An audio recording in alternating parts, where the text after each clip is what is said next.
Hello student, आप सभी का IRD के स्टडी टाइम्स में स्वागत है। इससे पहले हमने पढ़ा था सॉल्यूशन के बारे में, solubility of A solid in a liquid, और इस वीडियो में हम जानेंगे solubility of a gas in a liquid, solubility of a gas in a liquid, और हेनरी लॉ के बारे में इस वीडियो में पढ़ेंगे। जो लोग चैनल पे नए हैं वो लोग ज़रूर चैनल को सब्सक्राइब कर लें, ताकि फिर मैं अगला वीडियो डालूँगा तो ज़रूर आप लोग के पास पहुंच पाए। तो चलिए जानते हैं हम solubility of a gas in a liquid. क्या होता था कि solubility of A solid in a liquid में क्या होता था कि प्रेशर पे इफ़ेक्ट नहीं होता था, क्योंकि सॉलिड हमारा क्या होता था कि इनकम्प्रेसिबल होता था, दबता नहीं था। तो क्या होता था कि वो कंप्रेस नहीं होता था, सॉलिड इनकम्प्रेसिबल होता है सॉलिड।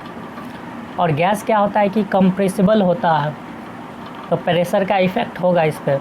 गैस पे क्या होगा कि प्रेशर पे इफ़ेक्ट होगा, गैस का क्या होगा, प्रेशर पे इफ़ेक्ट होगा। तो इसी के आधार पे हेनरी लॉ दिया गया है, जो कि डिसाइड करता है कि किसी भी गैस का सॉल्युबिलिटी क्या होगा लिक्विड में। ठीक है, हम हेनरी लॉ से पता कर पाएंगे कि क्या होता है कि सॉल्युबिलिटी गैस का लिक्विड में कैसा होगा, सॉल्युबल होगा, कितना ज़्यादा होगा, नहीं होगा। क्या होता है solubility of a gas in a liquid? क्या होता है कि गैस को हम क्या करते हैं कि कंप्रेस करते हैं। गैस को क्या करते हैं कि कंप्रेस करते हैं। फिगर से समझते हैं कि जैसे ये हमारा वेसल है, वेसल में पिस्टन है, ये हमारा पिस्टन है, लिक्विड है, इसमें डाल दिए हैं। इसमें पिस्टन मूवेबल पिस्टन है, अप डाउन मूव कर सकता है, ऊपर नीचे मूव करेगा। इसमें मान लेते हैं हमारा क्या है कि कार्बन डाइऑक्साइड गैस है, CO2 गैस है। स्टार्टिंग में क्या हुआ है कि ये जो वेसल है, वेसल में पानी है, पानी में हम क्या करें, कार्बन डाइऑक्साइड को, गैस को डिजोल्व कर रहे हैं। शुरू में नहीं घुलेगा, क्योंकि इसको क्या करेंगे कि इस पर प्रेशर बढ़ाएंगे, इसको कंप्रेस करेंगे। गैस को क्या करेंगे कि कंप्रेस करेंगे। तो शुरू में वेट W है, प्रेशर कम है, तो पार्शियली बहुत ही कम कार्बन डाइऑक्साइड घुला हुआ है, क्योंकि प्रेशर ऊपर से कम है। अगला केस में देखते हैं कि इसका प्रेशर जो है W, वेट का जो प्रेशर, इसको कंप्रेस कर रहे हैं पिस्टन से क्या कर रहे हैं हम, गैस को, कार्बन डाइऑक्साइड गैस को कंप्रेस कर रहे हैं, कार्बन डाइऑक्साइड गैस को कंप्रेस कर रहे हैं। वेट इसका हम बढ़ा देते हैं, डबल कर देते हैं। ठीक है, डबल प्रेशर से हम इस पर लोड अप्लाइड करते हैं, प्रेशर अप्लाइड करते हैं। तो कार्बन डाइऑक्साइड गैस क्या होता है कि इसका सॉल्युबिलिटी, जैसे ही इसका वेट को डबल करेंगे, प्रेशर डबल करेंगे, तो सॉल्युबिलिटी कुछ बढ़ जाएगा, थोड़ा सा इसमें गैस डिजोल्व हुआ। ठीक है, फिर थर्ड केस में क्या करते हैं कि जैसे डबल प्रेशर अप्लाइड किए, अब क्या करते हैं कि इससे भी डबल प्रेशर अप्लाई करते हैं गैस पे। अब क्या होगा थर्ड केस में कि जब इसका डबल प्रेशर हम इस पर फिर अप्लाइड करेंगे, फिर सॉल्युबिलिटी इसका डबल हो जाएगा। तो इससे क्या पता चला कि वेसल में, बर्तन में, लिक्विड में हम गैस को डिजोल्व कर रहे हैं। ठीक है, डिजोल्व करने के साथ क्या करते हैं कि उसको कंप्रेस करते हैं। तो ऐसा कंडीशन जहाँ पे क्या होता है कि गैस इंटर किया, गैस क्या किया, इंटर किया, गैस यहाँ इंटर किया और फिर यहाँ से निकला। ठीक है, गैस इंटर किया, निकला, इंटर हुआ, लीव हुआ। ठीक है, ये जो रेट जहाँ पे क्या हो जाएगा कि इक्वल हो जाएगा। तो इस केस में क्या होगा कि ये जो गैस और लिक्विड क्या होगा कि इक्विलिब्रियम स्टेज में पहुंच जाएगा। ठीक है, तो income forward reaction, backward reaction, मतलब फॉरवर्ड और बैकवर्ड, इनकमिंग आउटगोइंग क्या हुआ, रेट इक्वल हो जाएगा। तो इस केस में क्या होगा कि ये इक्विलिब्रियम स्टेज पर पहुंच जाएगा, और गैस का जो प्रेशर होगा, गैस का क्या होगा, प्रेशर होगा एबव लिक्विड सरफेस पे, वो क्या होगा कि पार्शियल प्रेशर क्या होगा कि इंक्रीज हो जाएगा। ठीक है, तो इस केस में क्या होगा कि सॉल्युबिलिटी बढ़ जाएगा, गैस का बढ़ जाएगा। जब ये हम क्या करेंगे कि कंप्रेस करेंगे, प्रेस करके ये नीचे आया, जब इनकमिंग और आउटगोइंग ठीक है, इंटर और लिविंग का रेट क्या होगा कि इक्वल हो जाएगा। तो हमारा क्या होगा कि गैस इक्विलिब्रियम, गैस और लिक्विड क्या होगा कि इक्विलिब्रियम स्टेज में पहुंच जाएगा। वहाँ पे गैस का इंटरनल जो पार्शियल प्रेशर होगा, ठीक है, लिक्विड सरफेस पे वो क्या होगा कि इंक्रीज हो जाएगा, ठीक है। इस केस में सॉल्युबिलिटी बढ़ जाएगा। ये पूरे ओवरऑल गैस का क्या होगा कि सॉल्युबिलिटी बढ़ जाएगा। कब बढ़ेगा? इसको कंप्रेस कर रहे हैं, कंप्रेस किए तो क्या होगा कि प्रेशर बढ़ा, प्रेशर बढ़ेगा तो गैस इंटर करेगा लिक्विड में। जैसे ही गैस को कम दबाएंगे वो लिक्विड स्टेज में पहुंच जाएगा तो इनकमिंग आउटगोइंग जो गैसियस पार्टिकल होगा वो इंटर होगा और लीव होगा। ये रेट इक्वल हो जाएगा। वहाँ पे क्या होगा कि गैस का पार्शियल प्रेशर बढ़ जाएगा और सॉल्युबिलिटी भी क्या होगा कि बढ़ जाएगा, ठीक है। यही हमारा क्या है, इसी के आधार पे हमारा हेनरी लॉ है। हेनरी लॉ क्या होता है कि solubility of a gases, solubility क्या होता है गैस का, वो प्रोपोर्शनल होता है partial pressure of gas. Gas का जो पार्शियल प्रेशर होगा, हेनरी लॉ क्या कहता है कि solubility of a gas is directly proportional to partial pressure of gas. Gas का सॉल्युबिलिटी प्रोपोर्शनल होगा पार्शियल प्रेशर गैस के। इसका मतलब क्या हुआ कि गैस का सॉल्युबिलिटी बढ़ेगा, पार्शियल प्रेशर को बढ़ाएंगे। गैस का सॉल्युबिलिटी डबल होगा, पार्शियल प्रेशर को डबल करेंगे, ठीक है। प्रेशर को डबल किए तो सॉल्युबिलिटी डबल हो गया। फिर इसके बाद क्या किए कि पार्शियल प्रेशर को, इसका जो प्रेशर था गैस का प्रेशर को बढ़ाएं, ठीक है। प्रेशर बढ़ गया, अंदर का बढ़ गया, सॉल्युबिलिटी क्या होगा, ओवरऑल जो सॉल्यूशन तैयार होगा, इस ओवरऑल क्या होगा कि सॉल्यूशन का सॉल्युबिलिटी गैस का सॉल्यूशन में बढ़ जाएगा, ठीक है। डबल करेंगे पार्शियल प्रेशर तो सॉल्युबिलिटी डबल होगा। हाफ करेंगे पार्शियल प्रेशर, कम करेंगे प्रेशर, क्या करेंगे रिड्यूस करेंगे, घटाएंगे तो सॉल्युबिलिटी घट जाएगा, ठीक है। यही है हमारा क्या है हेनरी लॉ। हेनरी लॉ क्या कहता है कि solubility of a gas is directly proportional to partial pressure of gas in the solution at constant temperature. यहाँ का टेम्परेचर क्या है, कांस्टेंट है। हेनरी लॉ को हम पार्शियल प्रेशर के टर्म में भी एक्सप्रेस करते हैं।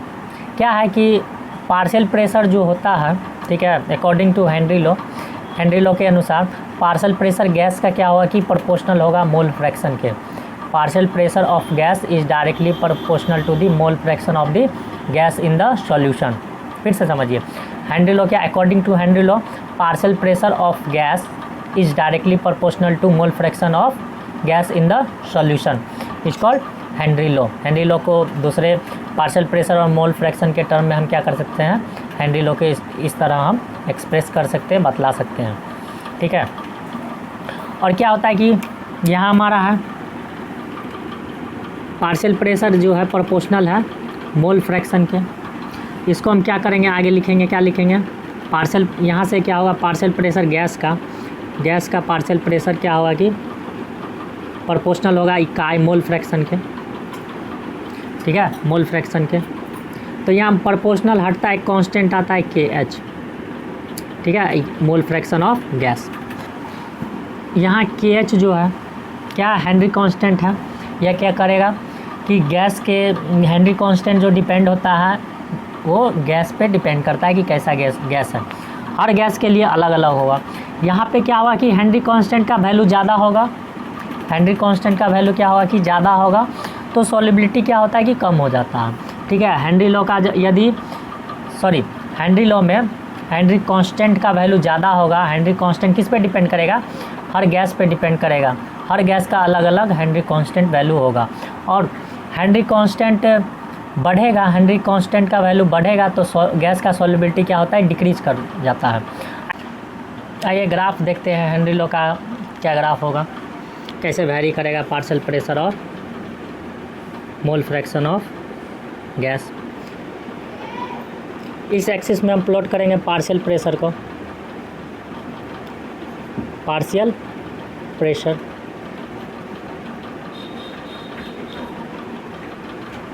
और यहाँ पे क्या होगा हमारा मोल फ्रैक्शन होगा।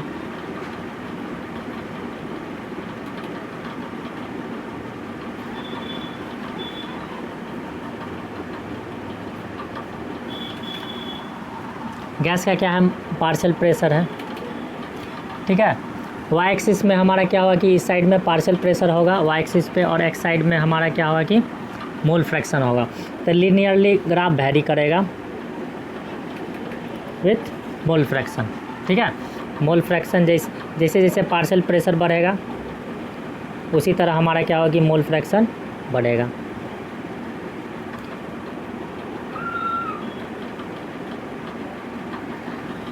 पार्शियल प्रेशर को इंक्रीज करेंगे तो हमारा क्या होगा कि मोल फ्रैक्शन भी इंक्रीज होगा। पार्शियल प्रेशर को थोड़ा और बढ़ाएंगे तो मोल फ्रैक्शन फिर बढ़ेगा।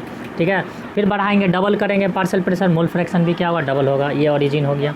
ये हमारा क्या हो गया, ये हमारा ग्राफ हो गया क्या चीज़ का, हेनरी लॉ का, partial pressure versus mole fraction of gas. आगे हम बात करेंगे effect of temperature solubility of a gas in a liquid. Solubility of a gas in a liquid में क्या इफेक्ट होगा टेम्परेचर का, उसके बारे जानते हैं। क्या होगा कि टेम्परेचर को बढ़ाएंगे तो क्या होगा कि सॉल्युबिलिटी घट जाएगा गैस का इन लिक्विड में, और टेम्परेचर को कम करेंगे तो क्या होगा कि सॉल्युबिलिटी बढ़ जाएगा गैस का। ठीक है, टेम्परेचर को क्या करेंगे, कम करेंगे। फॉर एग्जांपल जैसे कोक का जो कोको कोला होता है, कोक होता है हमारा, बोतल होता है, उसमें क्या होता है कि कार्बन डाइऑक्साइड गैस कंप्रेस्ड किया हुआ था, उसमें भरा हुआ रहता है। ज़्यादा टेम्परेचर रहता है तो टेस्ट उसका कोई अच्छा नहीं लगता है, टेस्ट ज़्यादा सही नहीं रहता है। और टेम्परेचर जैसे ही कम रहता है उसका फ्रिज में डाल देते हैं तो टेस्ट क्या होता है कि बढ़ जाता है उसका। क्या होता है कि एट हाई टेम्परेचर पे जब कोक ठंडा रहता है, गर्म रहता है, कोक क्या होता है कि गर्म रहता है हाई टेम्परेचर पे, तो जब भी हम खोलते हैं गैस क्या होता है उसमें से जो कार्बन डाइऑक्साइड गैस जो भरा हुआ रहता है, कंप्रेस किया हुआ रहता है, प्रेशर उस समय कम रहता है। ठीक है, जैसे ही उसको खोले टेम्परेचर कम रहा, कंप्रेस किया हुआ है उसमें कार्बन डाइऑक्साइड, जैसे उसको खोले गैस क्या होता है, निकल जाता है।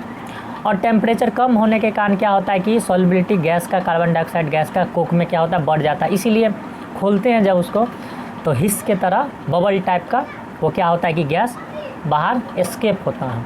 ठीक है, और थोड़ा सा वो निकल जाता है, ज़्यादा ठंडा रहता है तो यही इफ़ेक्ट होता है टेम्परेचर ऑफ गैस का, temperature of solubility of gas in a liquid. Solubility क्या होता है कि टेम्परेचर कम होने पर सॉल्युबिलिटी गैस का बढ़ जाता है कोक में। ठीक है, थम्स अप, कोको कोला, सब में जो भरा हुआ रहता है कार्बन डाइऑक्साइड गैस। तो क्या हुआ कि टेम्परेचर जब ज़्यादा होगा, टेम्परेचर क्या हुआ कि ज़्यादा होता है तो गैस का सॉल्युबिलिटी घट जाता है। तो ये था हमारा हेनरी लॉ। आगे हम बात करेंगे हेनरी लॉ पे, कुछ क्वेश्चन है। ठीक है, वो नेक्स्ट वीडियो में हम डिस्कस करेंगे हेनरी लॉ का जो क्वेश्चन है उसके बारे में नेक्स्ट वीडियो में।